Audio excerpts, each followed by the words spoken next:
मंच पर उपस्थित हमारे आपके और देश के बड़े नेता आदरणीय लालू प्रसाद यादव जी,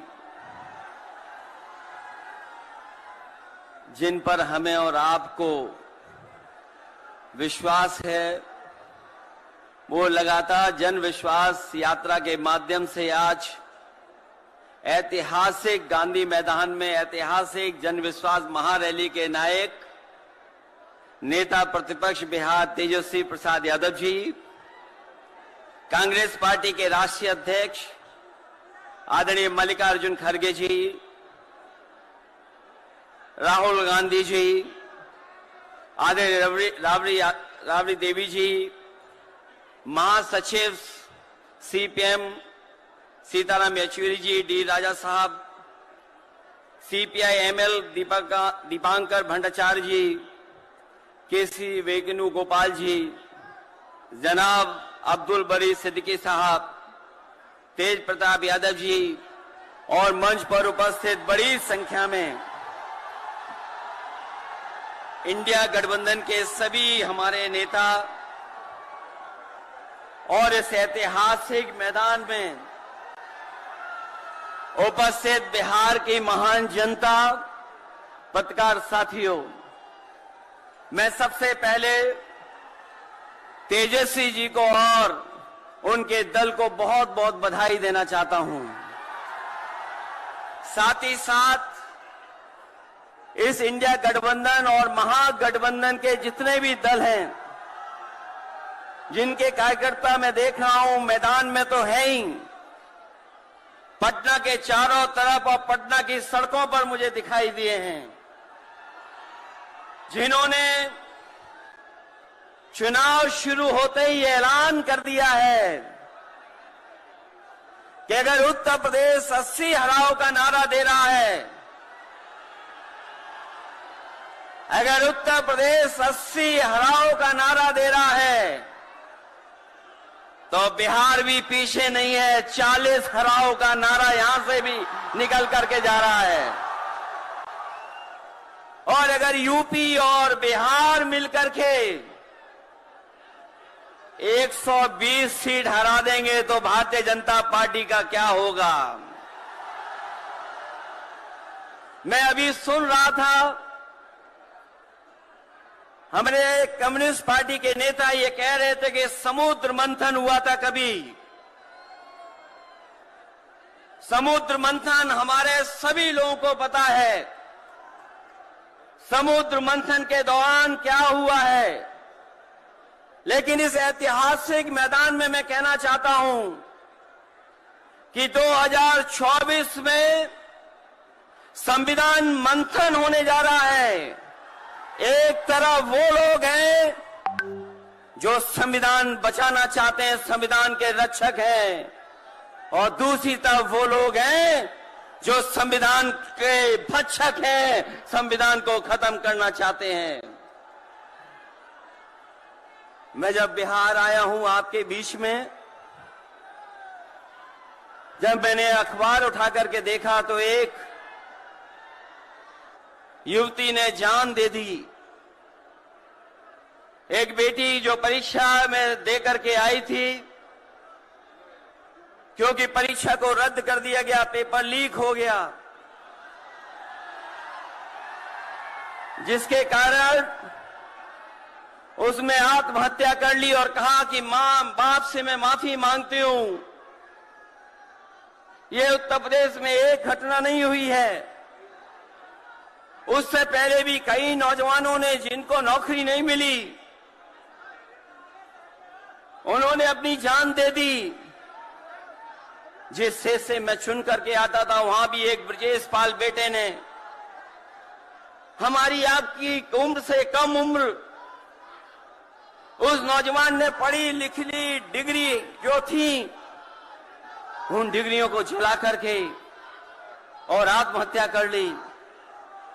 ये हालत है देश की। और वहां पर उत्तर प्रदेश में जहां पर से प्रधानमंत्री चुन करके जाते हैं, जनता ने भरोसा किया उन पर उनको बहुमत दे दिया, लेकिन डबल इंजन की सरकार ने बेरोजगारी दी है। मुझे खुशी है कि तेजस्वी ने यहां पर नौकरियां दे दी, रोजगार दे दिए, और हम तो वहां 60 लाख बच्चे जिनको पेपर नहीं लिख पाए उनका हिसाब किताब लगाते हैं। उनका अगर हम बड़ा परिवार न माने, केवल 3 सदस्य परिवार के माने, बेटा और मां बाप, तो 60 का गुणा 3, 1,80,00,000 वोट और 1,80,00,000 लोगों को अगर हमने भाग दे दिया 80 लोकसभा से, तो केवल उत्तर प्रदेश में 2,25,000 हर लोकसभा में वोट कम हो गया है। लेकिन तेजस्वी ने बिहार में पलट करके दूसरा काम किया। अभी 3 लाख नौकरी दी, हिसाब लगा लो कितने परिवारों का जीवन बदला। और सोचो 10 लाख नौकरी मिल जाती तो कितना परिवारों का भविष्य बदल जाता। इसलिए जो लोग कहते हैं कि परिवार वाले हम लोग हैं, ये जो आरोप लगाते हैं परिवार वाला आरोप हम लोगों पर, मैं उन भारतीय जनता पार्टी के लोगों से कहना चाहता हूं कि भारतीय जनता पार्टी इस बात संकल्प ले कि किसी परिवार वाले को टिकट नहीं देंगे, और संकल्प ये भी ले कि किसी परिवार वाले से वोट मांगने भारतीय जनता पार्टी के लोग नहीं जाएंगे। मैं तो ये जोश देख रहा हूं यहां मैदान में,